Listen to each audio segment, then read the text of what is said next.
ఇప్పుడు ఈ మధ్య కాలంలో వర్క్ ఫ్రమ్ హోమ్ చేసిన వదలని కంపెనీస్ అంటే ఇప్పుడు ఏఐ ట్రాకింగ్ వచ్చింది. అంటే ఎంతసేపు స్క్రీన్ యాక్టివ్‌లో ఉంది, మనిషి యాక్టివ్‌గా ఉన్నాడా లేదా అనేది కూడా మానిటర్ చేసే పరిస్థితి వచ్చింది. సో ఇక్కడేంటి అంటే ఈ మధ్య కాలంలో ఒక ఒక రకమైన టాక్సిక్ ఎన్వైర్న్మెంట్ అనేది క్రియేట్ అవుతుంది. సో అన్ని ఎంఎన్సీలో అని నేను చెప్పను. కొన్ని ఎంఎన్సీస్‌లో, కొన్ని కంపెనీస్‌లో. అన్ని ఎంఎన్సీలో టాక్సిక్ ఎన్వైర్న్మెంట్ ఉందా అంటే చెప్పలేని పరిస్థితి. మోస్ట్‌లీ లేదనే చెప్పొచ్చు.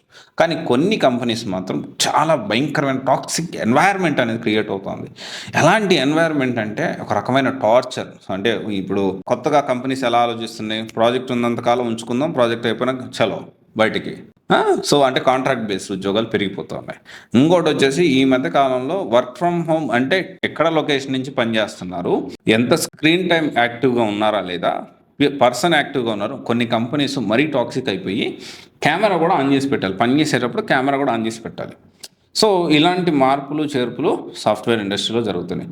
సో ఎవరైతే ఈ సాఫ్ట్వేర్ ఉద్యోగం కోసం తెచ్చుకోవాలనుకుంటున్నారో సో ఇంత జనరల్గా ఏంటి అంటే రియాలిటీ ఇది తెలుసుకోండి. అండ్ అంటే ఇప్పుడు అంటే సాఫ్ట్వేర్ ఉద్యోగాల్లో మాత్రమే ఇలా ఉందా, వేరే ఉద్యోగాలు ఎలా ఉండదంటే అంటే ఒకప్పుడు బ్రిటిష్ వాళ్ళు బానిసలుగా చూసేవారు.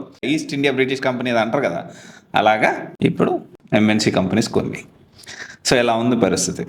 సో అంటే ఓన్ బిజినెస్ చేయడానికి కూడా ప్రయత్నం చేయండి. ఎప్పుడు సాఫ్ట్వేరు జాబులు లేకపోతే ప్రైవేట్ ఉద్యోగాలు డెఫినెట్లీ రిస్క్ ఉంటుంది. అంటే ఓన్ బిజినెస్ అంటే చాలా రిస్క్ ఉంటుంది కదా సార్ అంటే చాలా రిస్క్ ఉంది. తీసుకోలేని పరిస్థితుల్లో ఉంటే బానిసలుగా బతకడమే. Thank you.